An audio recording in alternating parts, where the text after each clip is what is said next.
I'm from Northern California, specifically Marin.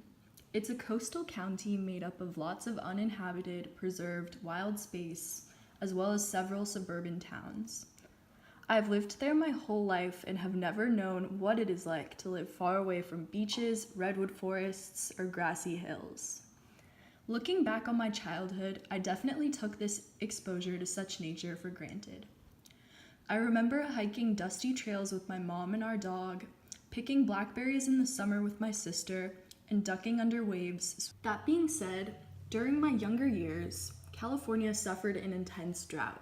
I remember constantly being told to take shorter showers and even to not flush the toilet after peeing. My parents stopped watering the lawn we used to have outside of our house, and it faded to a yellowish brown color.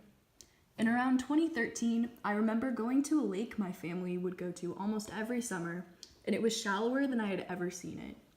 I could walk through parts that I used to have to tread water in. Later on, the fall of my freshman year, relentless rainstorms resulting from the warmer ocean temperatures and tropical winds caused low-lying areas in California to flood and roads to be shut down. I remember having to walk through ankle-deep water in my rain boots to get from class to class.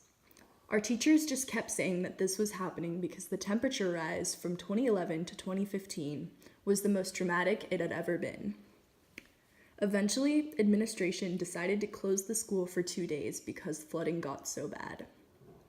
In outdoor spaces, the land was so dry from the pretty much non-existent rainfall of years before that it could not absorb much of the water. This caused frequent flash floods, landslides, and erosion. It was difficult to drive places because so many of the roads were closed.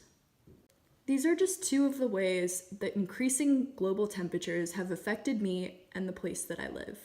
Severe weather conditions are only going to intensify and become more common as greenhouse gases continue to build up in the atmosphere.